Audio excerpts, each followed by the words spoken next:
माँ, माँ, कहाँ हो आप?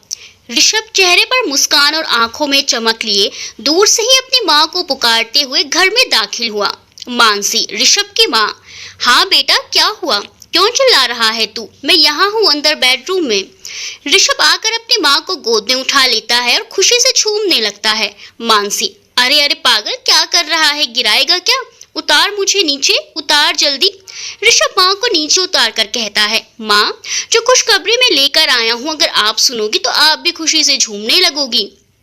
मानसी, अच्छा ऐसा क्या तीर मार कर आया है तू? ऋषभ, माँ बस यूं ही समझ लो, अर्जुन की तरह तीर मारकर अपना लक्ष्य भेद कर ही आया है आपका बेटा। ऋषभ माँ को अपने हाथ से मिठाई खिलाते हुए, माँ मेरा दिल्ली पुलिस में सिलेक्शन हो गया है, आपका बेटा पुलिस बन गया है माँ, अब मैं अपने पिताजी की तरह देश सेवा कर सकूंगा। यह खुशखबरी नहीं बल्कि ये तो मानसी का सपना था, जिसके पूरा होने का इंतजार मानसी को ना जाने कब से था। जैसे ही मानसी ने बेटे के मुंह से इतनी बड़ी खुशखबरी सुनी, उसकी रुलाई फूट पड़ी और रोते रोते उसने बेटे के सामने सैल्यूट किया और बेटे को गले से लगा लिया। ऋषभ की भी आंखें भर आई। ऋषभ माँ को चुप कराते हुए बोला, माँ, ओ मेरी प्यारी माँ, बस अब रोना नहीं। मानसी, चल हट पगले, ये तो खुशी के आंसू हैं। आज तूने मेरा और अपने पिताजी का बरसों का सपना जो पूरा कर दिया है। चल आज मैं तेरे मनपसंद खाना बनाऊंगी और फिर दोनों माँ बेटे मिलकर सेलिब्रेट करेंगे। ऋषभ एक बार फिर से माँ के गले लग जाता है। फिर मानसी खुद से अलग करते हुए उसको कहती है, बेटा, तुम्हारी अस्थि परीक्षा अब शुरू होगी। मुझसे एक वादा करो कि अपने पिताजी की ही तरह तुम हमेशा अपने काम के प्रति, अपने देश और देशवासियों के प्रति ईमानदार रहोगे और अपने पिताजी का नाम रोशन करोगे। ऋषभ अपनी माँ का हाथ अपने हाथों में लेकर कहता है, मैं वादा करता हूँ माँ कि पापा की ही तरह मैं एक जाबाज और ईमानदार ऑफिसर बनूंगा और देश की सेवा करूंगा। पांसी ऋषभ को देखकर मुस्कुरा देती है। आज पांसी ने ऋषभ की पसंद की खाना बनाया और दोनों माँ बेटे ने मिलकर खुशी के साथ इस उपलब्धि को सेलिब्रेट किया। फिर अगले दिन दोनों मंदिर भी गए और भगवान को भी इतनी बड़ी उपलब्धि के लिए ढेर सारा धन्यवाद दिया। शाम को मानसी अपने कमरे में अकेली साहिल की फोटो को हाथ में पकड़े उससे बातें कर रही थी। यही तो वो हमेशा करती थी। जब भी वो ज्यादा खुश या दुखी होती, अपनी सारी परेशानी, सारी खुशियां आज भी सबसे पहले साहिल के साथ साझा करती। आज उसकी आंखों में नमी थी। लगातार बैठकर वो साहिल की तस्वीर को एकटक देखे जा रही थी और देखते देखते वो अपने अतीत के सागर में डूब गई। 25 साल पहले। हाँ माँ, मैं विशाल के साथ बहुत खुश हूँ। हाँ माँ, वो मेरा बहुत ख्याल रखते हैं। 2 साल हो गए हैं शादी को, पर आज तक उन्होंने मुझे उफ तक नहीं किया। आप मेरी बिल्कुल चिंता ना किया करें। चलिए अब मैं फोन रखती हूँ, मुझे विशाल के बर्थडे के लिए बहुत सारी शॉपिंग करनी है और अभी तो बहुत काम बाकी है। माँ, आप अपना ख्याल रखना, ठीक है? मैं रात में आपसे बात करती हूँ। माँ को ख्याल रखने का बोलकर मानसी फोन रख देती है और निकल जाती है मार्केट के लिए, क्योंकि कल और विशाल का जन्मदिन है। वो इस अवसर को बहुत ही ज्यादा स्पेशल बनाना चाहती है। मानसी ने घर से निकलकर ऑटो किया और पैसिफिक मॉल की तरफ चल दी। ऑटो में बैठे ना जाने क्यों उसका ध्यान बार बार अपनी माँ के द्वारा पूछे गए सवाल पर चला जाता। ये विशाल के साथ खुश तो है ना बेटा? वो तेरा ख्याल तो रखता है ना? माँ को तो उसने बड़ी आसानी से टाल दिया, क्योंकि वो माँ को बिना वजह परेशान नहीं करना चाहती थी। पर अपने दिल को कैसे टाले? फिर माँ को वो कहती भी तो क्या? वो तो बेचारी इस सवाल का जवाब खुद ही नहीं जानती थी। दरअसल वो विशाल के उसके प्रति बार बार बदलते हुए स्वभाव को लेकर काफी असमंजस्य में थी। विशाल कभी तो उस पर इतना प्यार लुटाता कि मानो वो विशाल के लिए सबसे खास, सबसे अहम हो, और कभी वो छोटी सी बातों पर ही मानसी को झिड़क देता, जैसे पत्नी का वजूद उसके सामने कोई मायने ही ना रखता हो। बस यही विशाल का स्वभाव मानसी को विशाल के बारे में सोचने पर मजबूर कर देता था। अपने इन्हीं ख्यालों की उधेड़-बुन में मानसी पैसिफिक मॉल पहुंच जाती है और विशाल के लिए दिल खोलकर ढेर सारी शॉपिंग करती है। विशाल के लिए कुछ चीजें वो अपनी पसंद की खरीदती है तो कुछ विशाल की ही पसंद की। मानसी शॉपिंग बैग्स लेकर के मॉल की सीढ़ियों से उतर रही होती है कि तभी उसका पैर मुड़ जाता है और उसके हाथ से शॉपिंग बैग्स नीचे गिर जाते हैं। और जैसे ही वो गिरने वाली होती है, कोई पीछे से उसका हाथ थाम लेता है और पीछे से एक आवाज आती है, are you okay ma'am? Mansi पीछे देखती है तो उसके पीछे एक लड़का खड़ा था। गोरा रंग, लंबा कद, सुडौल शरीर। उसने एक लूज सी नेवी ब्लू रंग की टी शर्ट पहनी हुई थी जो उसकी पर्सनैलिटी पर जान दे रही थी। मानसी उसकी तरफ देखती है और उसको गिरने से बचाने के लिए थैंक यू बोल देती है। लड़का भी मानसी को देखकर थोड़ा मुस्कुरा देता है। मानसी झुककर गिरे हुए शॉपिंग बैग्स उठाने लगती है तो लड़का भी उसकी मदद करने लगता है। फिर अचानक ही मानसी से कहता है, जेंट्स कपड़े लग रहे हैं, क्या आप किसी के लिए गिफ्ट ले रही हैं? मानसी अपनी प्यारी सी आवाज में बोलती है, हाँ, वो कल मेरे पति का बर्थडे है तो अपने हबी के लिए कुछ गिफ्ट्स लिए हैं। लड़का से हिला देता है और सामान लड़की को पकड़ा देता है। मानसी जाने लगती है तो वो उसे आवाज लगाता है, मिस।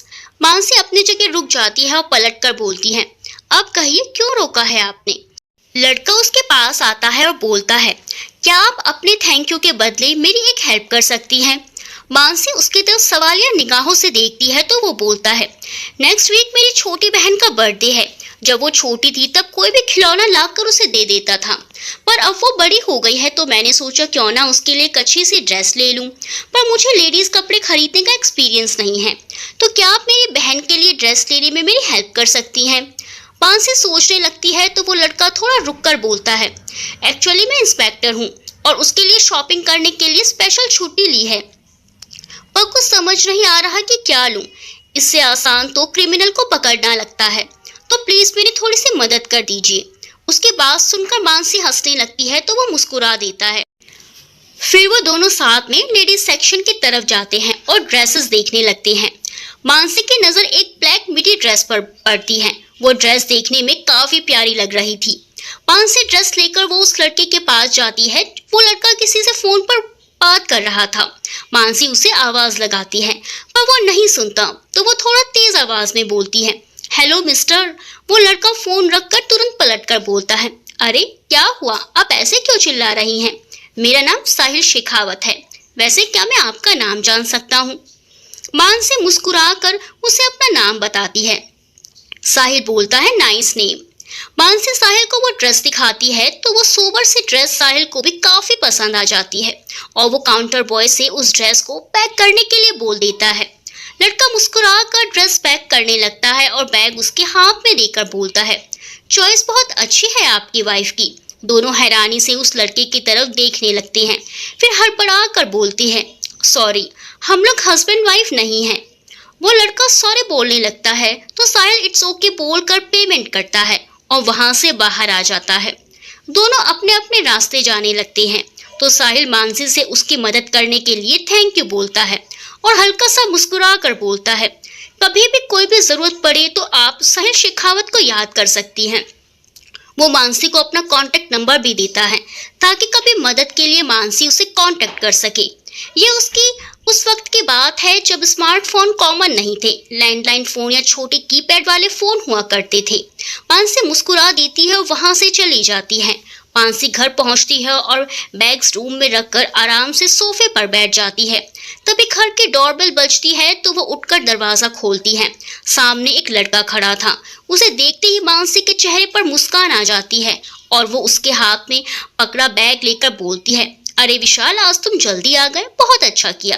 विशाल मुस्कुराकर बोलता है, आज काम जल्दी खत्म हो गया था तो सोचा थोड़ा टाइम अपनी स्वीट सी वाइफ के साथ भी स्पेंड कर लूं। उसकी बात सुनकर मानसी का चेहरा खुशी से लाल हो जाता है। मानसी उसको पानी लाकर देती है। विशाल मानसी के हाथ से ग्लास रखकर साइड में रख देता है और मानसी का हाथ पकड़कर अपनी तरफ खींच लेता है। मानसी उसके बगल में गिर जाती है। विशाल उसके कंधे पर अपना सर रखते हुए कहता है, यार तुम पास होती हो तो सारी थकान ही दूर हो जाती है मेरी। मानसी कुछ नहीं बोलती, बस उसके बालों में प्यार से अपनी उंगलियां फिराने लगती है। दोनों कुछ देर ऐसे ही खामोश रहते हैं। फिर मानसी बोलती है, जाओ तुम चेंज कर लो, तब तक मैं तुम्हारे लिए चाय बनाती हूँ। विशाल उठकर कमरे में चला जाता है। वहां पर शॉपिंग बैग्स देखकर मानसी को आवाज लगाता है और फिर मानसी से पूछता है, मानसी ये इतनी सारी शॉपिंग किसके लिए की? मानसी थोड़ा मुस्कुराते हुए, मेरे भुलक्कड़ पति भूल गए कल तुम्हारा बर्थडे है, इसीलिए मैंने तुम्हारे लिए सब शॉपिंग की। विशाल, और अपने लिए तुमने कुछ नहीं लिया? मानसी, हाँ की है ना, मैंने अपने लिए भी एक ड्रेस ली है। इस पर विशाल बोलता है, पति के लिए इतनी सारी शॉपिंग और अपने लिए बस एक ड्रेस, ये तो बड़ी नाइंसाफी है। मानसी मुस्कुराते हुए, अरे पिछले महीने ही मुझे मम्मी ने बहुत सारी शॉपिंग करवाई थी, इसीलिए मैंने अपने लिए कुछ नहीं लिया। विशाल मानसी का हाथ प्यार से पकड़ते हुए कहता है, पर वो शॉपिंग तो मम्मी की तरफ से थी ना। चलो कोई नहीं, नेक्स्ट वीक हम अपनी वाइफ को जेब भर के शॉपिंग कराएंगे। विशाल की बात सुनकर मानसी खुश हो जाती है और विशाल से कहती है, कल का प्लान याद है ना आपको, या वो भी भूल गए? कल आप छुट्टी ले रहे हैं ना? विशाल अपने सर पर मारता है और थोड़ा दुखी होकर बोलता है, सॉरी मैं तुम्हें बताना भूल गया, कल मेरी बहुत इंपॉर्टेंट मीटिंग है तो मुझे वहां जाना पड़ेगा। सुनते ही मानसी का चेहरा उतर जाता है, पर वो खुद को नॉर्मल करते हुए बोलती है, कोई बात नहीं, तुम्हारा काम भी इम्पोर्टेंट है, तुम चले जाना। विशाल मुस्कुराकर उसके गले लग जाता है और प्यार से बोलता है, मुझे पता था तुम समझ जाओगी, पर मैं मीटिंग खत्म करके जल्दी वापस आ जाऊंगा। मानसी फीका सा मुस्कुरा देती है और वहां से बाहर चली जाती है। कल के जितनी खुशी थी अब वो मीटिंग के बारे में सुनकर उतनी ही उदास हो चुकी थी, पर वो कुछ कर भी नहीं सकती थी, इसीलिए उदास सी किचन में चली गई। विशाल चेंज करके आराम से बेड पर फैल जाता है और किसी को कॉल करके बोलता है, कल बहुत इंपॉर्टेंट दिन है, तुम्हें याद तो होगा ही ना, तो कल सुबह 10 बजे मिलना, मैं तुम्हें पिक कर लूंगा। सामने से कुछ आवाज आती है तो विशाल मुस्कुराने लगता है और फोन काट देता है। विशाल आंखें बंद करे लेटा था और मानसी रूम में आती है और विशाल को आराम करते हुए देखती है तो उसके पास जाती है और एसी का टेम्परेचर एडजस्ट करके विशाल के ऊपर ब्लैंकेट डाल देती है और कुछ देर उसको प्यार से यूं ही देखती रहती है। फिर मुस्कुराकर बाहर हॉल में चली जाती है। वो सोफे पर पड़ी अपनी डायरी उठाती है और कुछ लिखने लगती है। अगले दिन मानसी सुबह जल्दी उठकर विशाल की पसंद का नाश्ता तैयार करने लगती है। लगभग 9 बजे विशाल उठता है और तैयार होने लगता है। वो जैसे ही कमरे से बाहर आता है मानसी तेज आवाज में उसे प्यार से विश करती है। बदले में विशाल फीका सा मुस्कुराकर उसे थैंक यू बोल देता है। मानसी थोड़ी उदास हो जाती है, पर अपनी उदासी छुपाते हुए वो टेबल पर लगे नाश्ते की तरफ इशारा करती है, जहां विशाल की पसंद के छोले कुलचे और मीठे में रबड़ी रखी हुई थी। विशाल उस तरफ देखता है और बोलता है, सॉरी डार्लिंग, बट मुझे लेट हो रहा है तो मैं जा रहा हूँ। मैं मीटिंग से जल्दी आने की कोशिश करूंगा, पर हो सकता है फिर भी मैं लेट हो जाऊं, इसीलिए तुम मेरा इंतजार मत करना, टाइम से खाना खा लेना। Okay bye. मानसी कुछ कहती उससे पहले ही विशाल बाहर चला जाता है। वो बस उसे जाते हुए देखती रहती है। फिर भारी मन से सारा खाना वापस से किचन में लाकर रख देती है और हाथ धोकर अपनी डायरी लेकर बैठ जाती है। वो लिखने के लिए जैसे ही डायरी का अगला पन्ना पलटती है उसे एक फोटो मिलती है। फोटो देखते ही उसके हाथ रुक जाते हैं। वो उसकी फोटो थी जिसमें उसने घुटनों तक की एक ड्रेस पहनी हुई थी और खुले बाल, चेहरे पर हल्का सा मेकअप। इस ड्रेस में वो बेहद खूबसूरत लग रही थी। फोटो देखते हुए जाने में ही उसके चेहरे पर हल्की सी मुस्कान आ जाती है और वो अपनी जगह से उठती है और खुद को शीशे में देखने लगती है। सोचने लगती है विशाल के लिए उसने खुद को क्या से क्या बना दिया है, पर वो है कि उसे समय ही नहीं देता। हर वक्त कोई ना कोई कमी निकालता रहता है। मानसी को लिखने का बहुत शौक था। वह अलग अलग पत्रिकाओं के लिए कविताएं, कहानियां और आर्टिकल्स लिखा करती थी, पर विशाल को उसका लिखना पसंद नहीं था, इसलिए उसने अपने सपनों को भी किनारे कर दिया। बस उससे छुप छुप कर थोड़ा बहुत कुछ लिख लिया करती थी। यह सब सोचते हुए वो सोफे पर बैठ जाती है और अपने पुराने दिन याद करने लगती है। उधर विशाल अपनी कार ड्राइव करता हुआ एक बिल्डिंग के सामने आकर रुकता है। उस बिल्डिंग से थोड़ा आगे एक लड़की खड़ी थी। विशाल उसे देखकर मुस्कुराता है और अपनी गाड़ी उसके पास ले जाकर रोक देता है। वो लड़की मुस्कुराते हुए कार का गेट खोलती है और अंदर बैठते ही विशाल के गले लगते हुए बोलती है, हैप्पी बर्थडे माय लव। विशाल खुशी से उसे गले लगाकर बोलता है, love you so much Shivi baby, thank you. दोनों कुछ देर के लिए एक दूसरे को गले लगाए बैठे रहते हैं, फिर अलग होते हैं और विशाल उसे देखकर बोलता है, थैंक यू सो मच, आज का दिन मेरे लिए और भी स्पेशल बनाने के लिए। शिवी उसके हाथ पर अपना हाथ रखकर बोलती है, अरे अभी तो शुरुआत है, अभी बहुत कुछ बाकी है और तुम्हारे लिए एक सरप्राइज भी है। अब यहाँ से चलो वरना कोई देख लेगा। विशाल वहां से कार आगे बढ़ा लेता है और शिवी के बताए एड्रेस की तरफ जाने लगता है। दोनों रास्ते पर एक दूसरे से बातें करते रहते हैं। कुछ देर बाद दोनों एक बड़े से होटल के सामने आकर रुकते हैं। विशाल कार पार्किंग में लगा देता है और शिवी के साथ रिसेप्शन की तरफ चला जाता है। रिसेप्शन पर बैठी लड़की के पास शिवी जाती है और उससे बोलती है, हमने मिस्टर एंड मिसेस दीवान के नाम से एक बुकिंग की है, तो प्लीज रूम की चाबी दे दीजिए। वो लड़की चेक करती है और चाबी निकाल कर उसको दे देती है। विशाल बिना कुछ बोले बस शिवी के पीछे पीछे चल देता है। शिवी रूम का गेट खोलती है और विशाल को पहले अंदर भेजती है। विशाल जैसे ही रूम में आता है उसके चेहरे पर बड़ी सी मुस्कुराहट आ जाती है। पूरा रूम फूलों और गुब्बारों से सजा हुआ था। वो खुश होकर शिवी के गले लग जाता है। शिवी भी उसे कसकर गले लगा लेती है, प्यार भरी नजरों से उसे देखने लगती है। इधर विशाल शिवी के साथ अपना बर्थडे सेलिब्रेट कर रहा होता है। उधर मानसी पूरा घर डेकोरेट करने में लगी हुई थी। दीवारों पर अपनी और विशाल की फोटोज लगाती है। पूरा रूम और हॉल गुब्बारों, झालरों और लाइटों से सजाती है। फिर किचन में विशाल का मनपसंद खाना बनाने में जुट जाती है। शाम को वो एक बेबी पिंक लॉन्ग ड्रेस अपनी अलमारी से निकालती है और उसे पहन लेती है। बालों को खुला छोड़कर चेहरे पर हल्का सा मेकअप कर वो खुद को आईने में देखती है तो अनजाने में ही उसके चेहरे पर प्यारी सी मुस्कान आ जाती है। आज इतने टाइम बाद वो अपनी मर्जी के हिसाब से तैयार हुई थी, जैसे वो पहले रहती थी वैसे ही। तैयार होने के बाद वो हॉल में आती है और सोफे पर बैठकर विशाल के आने का इंतजार करने लगती है। विशाल ने बोला था कि वो लेट आएगा, फिर भी मानसी का मन नहीं मानता और वो बस उसे इंतजार में बैठी रहती है। इधर विशाल शिवी के साथ एंजॉय कर रहा था और वो बस मुस्कुरा रही थी। ऐसे ही पूरी रात बीत जाती है पर विशाल घर नहीं जाता और मानसी वही सोफे पर बैठे बैठे ही सो जाती है। सुबह डोरबेल बजती है तो मानसी की आंख खुलती है। घड़ी में 8 बज रहे थे। वो उठती है और दरवाजा खोलती है। सामने विशाल खड़ा था। विशाल को देखते ही मानसी की नींद उड़ जाती है और वो तुरंत उसके गले लग जाती है। विशाल उसकी इस हरकत से चिढ़ जाता है, उसको दूर करते हुए कहता है, मैं थका हुआ आया हूँ और तुम आते ही मेरे गले पड़ गई। फिर वो उसको ध्यान से देखता है और बोलता है, ये क्या पहना हुआ है और किसके लिए इतना तैयार हुई थी? मैं तो था नहीं घर पर। विशाल का ऐसा बर्ताव देखकर मानसी की आंखें नम हो जाती हैं और वो हकलाते हुए बोलती है, तुम्हारे बर्थडे के लिए ही सब तैयारी की थी और मैं भी तैयार होकर तुम्हारा इंतजार कर रही थी, पर तुम तो आए ही नहीं। विशाल अंदर आते हुए बोलता है, मैंने कहा था ना कि मैं लेट आऊंगा। मानसी उसके बात का तुरंत जवाब देती है, तुमने कहा था कि लेट आओगे, पर यह बिल्कुल नहीं कहा था कि रात भर घर ही नहीं आओगे। विशाल उसकी तरफ देखकर बोलता है, क्या पता क्या कर रही थी तुम घर पर, मैं तो था नहीं देखने वाला। इतना बोलकर वो उसकी तरफ देखे बिना कमरे में जाकर दरवाजा बंद कर लेता। मानसी बंद हुए दरवाजे की तरफ रोते हुए उदासी से देखती है और फिर दूसरे कमरे में चली जाती है। वो बाथरूम में घुसकर शावर ऑन करती है और उसके नीचे खड़ी होकर रोने लगती है। शावर के पानी से उसका पूरा मेकअप धुल चुका था और साथ ही उसके आंसू भी।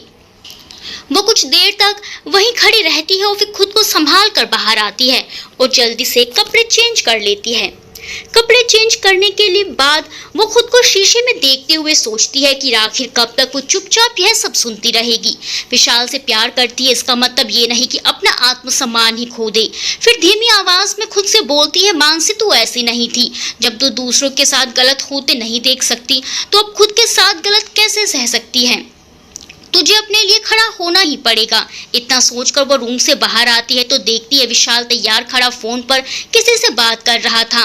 मानसी उससे कुछ बोले बिना किचन में चली जाती है और काम करने लगती है। इतने में ही विशाल की आवाज आती है, मुझे नाश्ता मिलेगा या नहीं?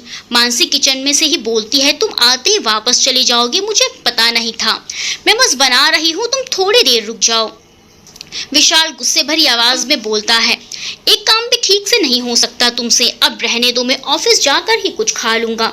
सुबह सुबह पूरा मूड खराब कर दिया।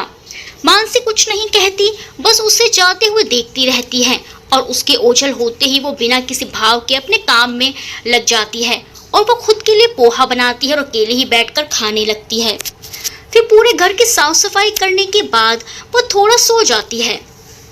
शाम को विशाल आता है और बैग सोफे पर पटक कर खुद भी आराम से बैठ जाता है। सामने मानसी बैठी थी पर वो बिल्कुल भी उस पर ध्यान नहीं देती। जब विशाल को महसूस होता है कि आज मानसी काफी शांत है तो वो खुद मुस्कुराते हुए बोलता है, क्या बात है आज बहुत शांत हो? चलो कोई बात नहीं, तुम खाना लगा दो प्लीज, बहुत भूख लगी है।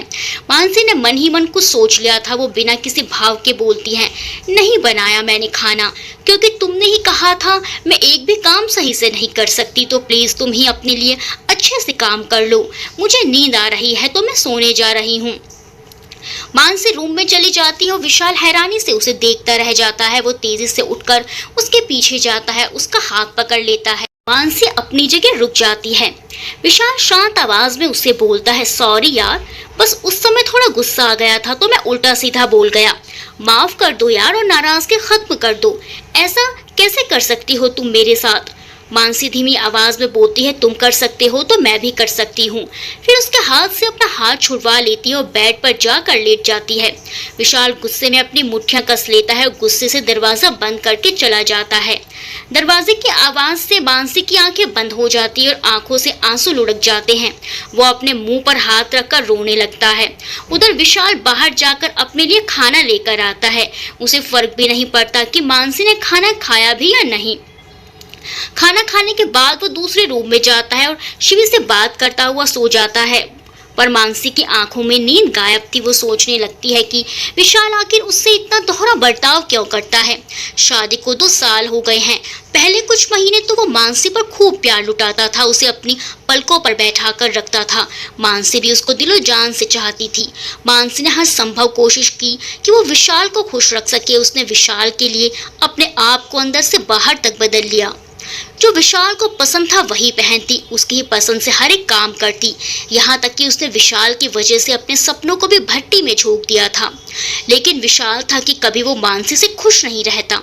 हमेशा उसके अंदर कोई ना कोई कमी निकाल कर उसको नीचा दिखाता। कभी उसका मन करता तो मानसी से प्यार से बात करता, तो कभी बिना वजह ही उससे गुस्सा हो जाता। जब मन करता तो उसको डांट देता, जब मन करता तो उसके आत्मसम्मान को ठेस पहुंचा देता, तो जब मन करता उससे प्यार जताने लगता। मानसी उसको समझ नहीं पा रही थी। शुरू में उसे लगता था कि कमी उसके अंदर ही है, इसीलिए वो हमेशा अपने आप को विशाल के अनुसार ढालती रही। लेकिन आखिरकार उसको अब एहसास होने लगा था कि कमी उसके अंदर नहीं बल्कि गड़बड़ कुछ और ही है। आजकल उसको विशाल पर शक भी होता कि जैसे विशाल उससे कुछ छुपा रहा था, पर क्या? वो समझ नहीं पा रही थी। इसी धेरबुन में उसे कब नींद आ गई पता ही नहीं चला। सुबह जब वो उठी तो भगवान के आगे हाथ जोड़कर एक निश्चय किया कि विशाल की सारी सच्चाई वो पता लगाने की कोशिश करेगी। 1 हफ्ते तक मानसी और विशाल के बीच में स्थिति कुछ सामान्य हो गई। विशाल भी अब उससे ठीक से बर्ताव कर रहा था और मानसी भी। आज संडे था तो मानसी प्यार से विशाल को जगाते हुए बोली, उठिए ना जल्दी, 10 बज गए हैं, उठिए जल्दी वरना हमें लेट हो जाएगा। विशाल नींद में ही बोलता है, लेट हो जाएगा मतलब? मानसी प्यार से विशाल का गाल थपथपाते हुए, आप भूल गए, आपने मुझसे वादा किया था कि आज आप मुझे शॉपिंग करवाने लेकर जाएंगे। मानसी के बोलते ही विशाल को याद आया कि आज तो उसने शिवी के साथ मूवी और लंच का प्लान बनाया है। वो तुरंत कोई ना कोई बहाना सोचने लगता है और बोलता है, मानसी आज मुझे अपने एक दोस्त से मिलने जाना है, वो एक्चुअली उसका एक्सीडेंट हो गया है तो मुझे उससे पूछने जाना ही चाहिए। हो सकता है मुझे वहाँ टाइम लगे। तुम एक काम करो कि पैसे ले लो और जाकर खुद ही शॉपिंग कर लो। दोस्त के एक्सीडेंट की बात सुनकर मानसी विशाल की बात मान लेती है और रेडी होकर निकल जाती है पैसिफिक मॉल की तरफ। इधर मानसी के जाते ही विशाल भी रेडी होकर निकल जाता है शिवी से मिलने। मानसी अपने लिए खूब सारी शॉपिंग करती है और खुद खुश होते हुए वापस आ रही होती है कि अचानक मॉल के फूड कोर्ट में शीशे के पार उसे विशाल किसी लड़की के साथ बैठे हुए कॉफी का आनंद लेते हुए दिखता है। इस लड़की का हाथ विशाल के हाथ में था और दोनों खूब हंस कर बातें कर रहे थे।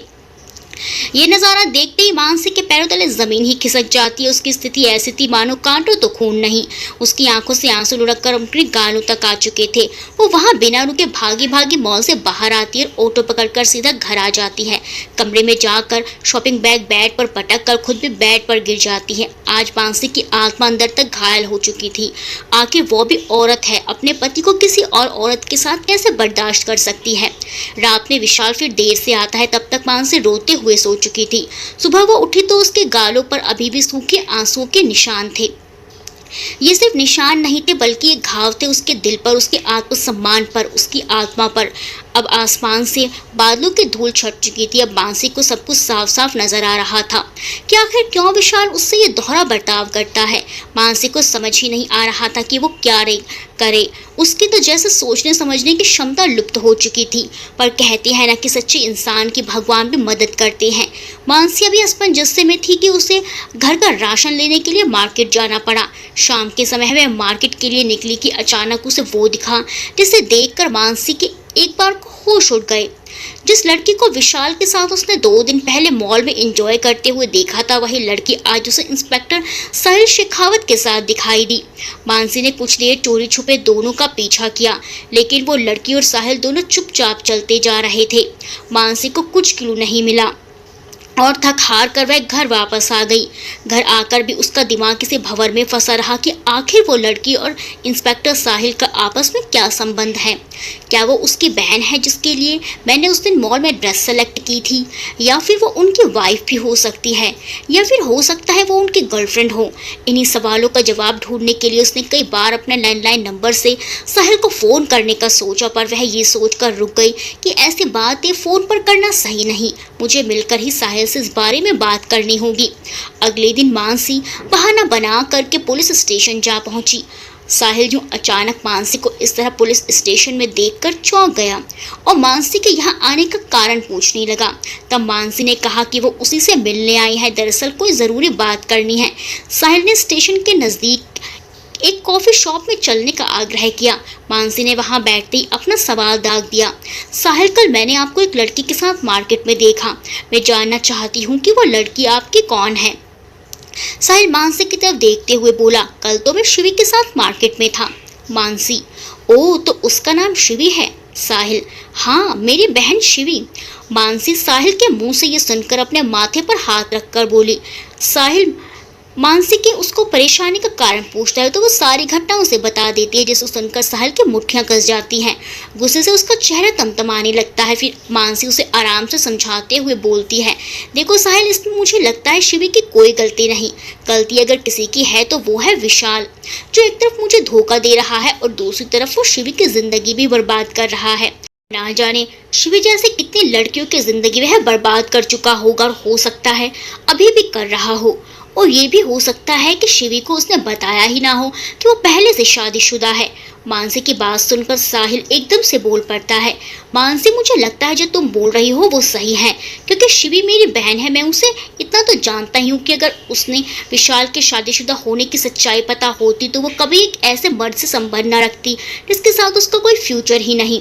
फिर मानसी बोलती है, साहिल, हमें कुछ करना होगा जिससे शिवी और उसके जैसी मासूम लड़कियों की जिंदगी विशाल जैसे इंसान के चंगुल में फंसकर बर्बाद ना हो जाए।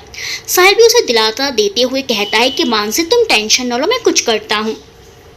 मानसी साहिल से मिलकर घर चली जाती है और उधर साहिल भी घर जाकर शिवी से डायरेक्ट कुछ नहीं कहता, बल्कि मन ही मन विशाल को सबक सिखाने का निश्चय वो कर लेता है।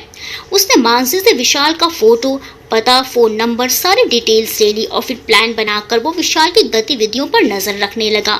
2 दिन बाद उसने विशाल को एक और अन्य लड़की के साथ देखा। जब साहिल ने और गहराई से विशाल के बारे में पता लगाया तो उसकी हैरानी का ठिकाना ना रहा, क्योंकि विशाल के बड़े स्कैम का सिर्फ छोटा सा मोहरा था। वो एक ऐसे गिरोह में शामिल था जो गिरोह लड़कियों का कारोबार किया करता था। विशाल जैसे कई लड़के पहले शिवी जैसी मासूम लड़कियों को दोस्ती या प्यार के जाल में फंसाते थे, फिर उनका भरोसा जीतकर उन्हीं लड़कियों का कारोबार कर धोखे से उन्हें विदेश में बेच देते थे। लेकिन इतने बड़े स्कैम का पर्दाफाश करना इतना भी आसान नहीं था।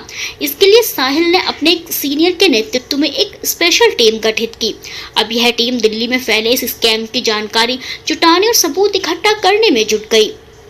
साहिल ने मानसी को भी इसकी कोई जानकारी नहीं दी, ये सोचकर कि कहीं उसको टेंशन ना हो। लेकिन साहिल ने मानसी से कहा कि वो विशाल से बोलकर कुछ दिन के लिए अपने मायके चली जाए और तब तक वापस ना आए जब तक साहिल उसे आने के लिए ना कहे। मानसी भी समझदारी दिखाते हुए साहिल की बात मानकर अपने मायके आ गई और इधर साहिल ने अपनी बहन शिवी को भी जबरदस्ती उसके बुआ के यहाँ बैंगलोर भेज दिया। साहिल नहीं चाहता था कि शिवी या मानसी दोनों में से किसी को भी विशाल कोई नुकसान पहुंचाए, लेकिन यहाँ सवाल सिर्फ शिवी या मानसी का नहीं था, बल्कि देश की भोली भाली कई और लड़कियों का भी था। इसीलिए उसने बिना देरी किए अपनी टीम के साथ मिलकर इस स्कैम का पर्दाफाश किया और विशाल को उसके गिरोह के कई और लोगों के साथ रंगे हाथों पकड़ लिया। सबको कोर्ट में पेश किया गया। क्योंकि विशाल इस गिरोह का हिस्सा था, इसीलिए उसे 10 साल की जेल हो गई। इस तरह अपनी जान पर खेलते हुए साहिल ने एक जाबाज पुलिस ऑफिसर का कर्तव्य निभाते हुए देश की कई लड़कियों की जिंदगी बर्बाद होने से बचाई, जिसके लिए उसे और उसकी टीम को सम्मानित भी किया गया और देश की जनता ने उन्हें खूब सराहा। जैसे ही इतने बड़े और घिनौने स्कैम का पर्दाफाश हुआ, पूरे देश में अफरा तफरी सी मच गई। रेडियो, टीवी, न्यूज़पेपर सब में यही खबर थी। अब ये न्यूज़ मानसी और शिवी तक भी पहुंची तो दोनों के होश ही उड़ गए। दोनों को ही अपने कानों पर विश्वास नहीं हुआ कि विशाल इतनी भी गिर सकता है। जहां शिवी ने भगवान का शुक्र मनाया कि वक्त रहते विशाल की सच्चाई उसके भाई की बदौलत उसके सामने आ गई, समय रहते उसकी आंखें खुल गई, वरना आज वो भी विशाल की साजिश का शिकार हो गई होती।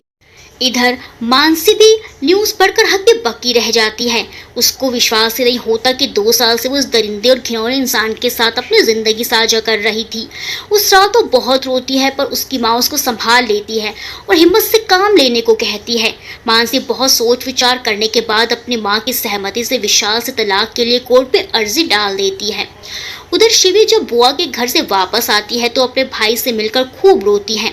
तब साहिल उसको मानसी से पहली मुलाकात से लेकर अब तक की सारी कहानी बताता है और अपनी प्यारी छोटी बहन को चुप कराते हुए अपने गले से लगा लेता है।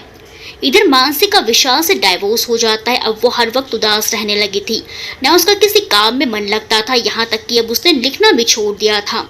उसकी माँ हमेशा उसे दिलासा देते, उसकी हिम्मत बंधाती, पर मानसी अभी इस सदमे से उभर नहीं पा रही थी कि अचानक एक दिन उसके पास साहिल का फोन आता है। साहिल उससे मिलना चाहता था। मानसी का मन तो नहीं था, पर साहिल ने उसकी इतनी बड़ी मदद जो की, इसीलिए वो साहिल से मिलने के लिए तैयार हो जाती है और साहिल को अपने घर डिनर के लिए इनवाइट कर देती है और साथ में शिवी को लाने के लिए भी बोलती है। अगले दिन शिवी और साहिल दोनों मानसी के घर डिनर के लिए जाते हैं। शिवी को मानसी से मिलकर बहुत अच्छा लगता है और अपने किए पर पछतावा भी होता है। मन में यही पछतावा लिए वो मानसी से कहती है, मानसी मुझे माफ़ कर दो, मैं तुम्हारी गुनहगार हूँ। मानसी, नहीं शिवी, तुम माफ़ी क्यों मांग रही हो? मेरी नज़र में तुम बेगुनाह हो। जो हुआ उसमें तुम्हारी कोई गलती नहीं। दोष तो सारा विशाल का है, जिसको भगवान ने उसके किए की सज़ा दे दी। तेल में चक्की पीसेगा तब अकल ठिकाने आएगी। साहिल में बीच पे बोल पड़ता है, तुम देखना मानसी, अभी तो मैं उसको और मजा चखाने वाला हूँ। तेरा हंस पड़ते हैं। बातों ही बातों में साहिल मानसी से पूछता है, मानसी अब तुमने आगे का क्या सोचा है? आंटी ने मुझसे सब बता दिया है और मैं देख भी पा रहा हूँ कि तुमने अपनी हालत कैसे क्या कर ली है। साहिल उसको समझाते हुए बोलता है, मानसी ये तुम नहीं हो, तुम बहुत हिम्मत वाली लड़की हो। अब जो होना था वो हो चुका मानसी, बल्कि शुक्र करो कि उसने तुम्हें कोई नुकसान नहीं पहुंचाया। अब ऐसे इंसान के पीछे अपनी कीमती जिंदगी को नीरस बनाने का कोई फायदा नहीं। बेहतर होगा कि तुम अपनी ज़िंदगी की नई शुरुआत करो। मानसी जो अब तक साहिल की बातें चुपचाप सुन रही थी, उसकी आंखों में आंसू आने लगते हैं। फिर शिवी उसका हाथ अपने हाथों में लेते हुए कहती है, हाँ मानसी भैया सही कह रहे हैं, आखिर कब तक यूँ आंसी बहाती रहोगी? अपना नहीं तो कम से कम आंटी जी का ही ख्याल करो। अपने लिए ना सही, लेकिन इस जीवन को इस तरह बर्बाद मत करो, बल्कि दूसरों की सेवा में लगाओ। मानसी साहिल और शिवी के समझाने पर सर हिला देती है। साहिल और शिवी मानसी से मिलकर चले जाते हैं। मानसी को उन दोनों की बातों से और माँ के समझाने से काफ़ी हिम्मत मिली और भगवान से उसने आगे की राह दिखाने के लिए प्रार्थना की और बहुत जल्द भगवान ने उसकी सुन भी ली। आज शाम में जब मानसी अपने कमरे में बैठी खिड़की से बाहर देख रही थी, तभी उसको सामने से कुछ बच्चे आते दिखाई दिए जो शायद जूडो कराटे की क्लास करके वापस अपने घर जा रहे थे।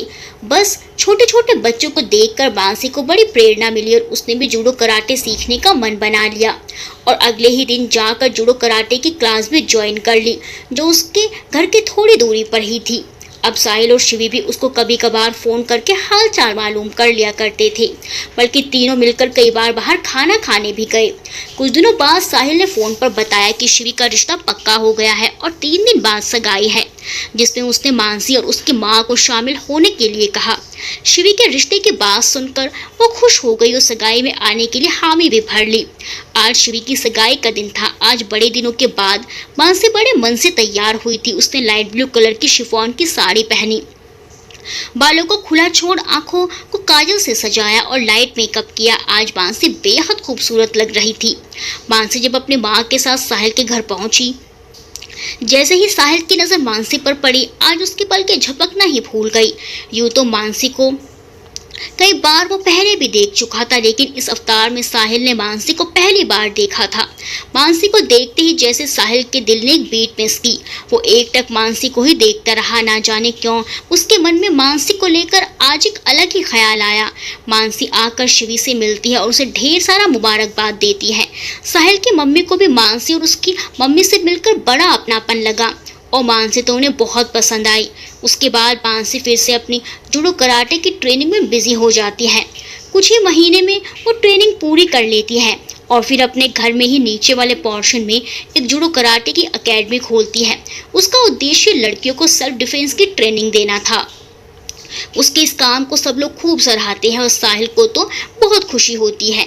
साहिल अब मानसी के बारे में एक अलग तरह से सोचने लगा था। ना जाने क्यों उसको मानसी अच्छी लगने लगी थी। उसका मन करता कि वो मानसी से मिलकर ढेर सारी बातें करे, लेकिन अपने मन की बात है मानसी को बताने से डरता था। उसने कई बार मानसी से बात करने की कोशिश की, पर उसके दिल की बात उसके होठों तक आकर रुक गई। अब हर वक्त साहिल मानसी के बारे में ही सोचता रहता। फिर एक दिन उसने हिम्मत करके मानसी से अपने दिल की बात कहने का इरादा कर ही लिया और फ़ोन करके उसने मानसी को एक कैफ़े में बुलाया और उसे अपने दिल का हाल बताते हुए बोला, मानसी मैं तुमसे प्यार करने लगा हूँ, क्या तुम मेरे जीवन संगिनी बनोगी? साहिल की बात सुन मानसी हैरान रह जाती है और भौचक्की होकर उसे देखने लगती है। फिर थोड़ा संभल कर कहती है, देखो साहिल, मैं आपके बहुत रिस्पेक्ट करती हूँ, हम बहुत अच्छे दोस्त भी हैं, पर मेरे दिल और मेरे जीवन में अब किसी और की जगह नहीं है। मानसी इतना बोलकर रोते हुए वहाँ से वापस आ जाती है और साहिल बस उसे जाते हुए देखता रह जाता है। इसी तरह साहिल कई बार कोशिश करता है मानसी को मनाने की, पर वो नहीं मानती। हालांकि साहिल के लिए उसके दिल में रिस्पेक्ट थी, एक सॉफ्ट कॉर्नर भी था। वो जानती थी कि साहिल बहुत अच्छा लड़का है, उसको हमेशा खुश रखेगा, पर ना जाने कि वो अपनी किस्मत से डरती थी। बहुत समझाने और मनाने के बाद आखिरकार मानसी साहिल का हाथ थाम ही लेती है। साहिल से शादी के बाद उसे वो सब मिल जाता है जो हर औरत का अधिकार होता है। ससुराल में सब उससे बहुत प्यार करते थे। साहिल तो उस पर जान देता था और साहिल ने ही उसे दोबारा लिखने की प्रेरणा भी दी। एक साल बाद दोनों को प्यारा सा बेटा भी होता है जिसका नाम वो ऋषभ रखते हैं। अब मानसी के जीवन में किसी तरह की कोई कमी बाकी ना रह गई थी। उसके पास एक अच्छा परिवार था, पति का प्यार था, उसने अपना खोया हुआ सम्मान भी वापस पा लिया था। मानसी जुडो कराटे एक्सपर्ट और एक अच्छी लेखिका के रूप में उभर कर आई, जिसे देख साहिल का सीना गर्व से फूल जाता था। पर साहिल और मानसी का साथ भी इस साल का ही था। 8 से 5 साल पहले साहिल एक मिशन के दौरान शहीद हो गया। मानसी का सबसे बड़ा संबल उससे छिन गया, पर उसको ऋषभ के मजबूत कंधों ने संभाला। आखिर ऋषभ बिल्कुल अपने पिता साहिल की छवि जो था, और आज 25 साल बाद उसने अपनी माँ और पिता का सपना भी पूरा कर दिया।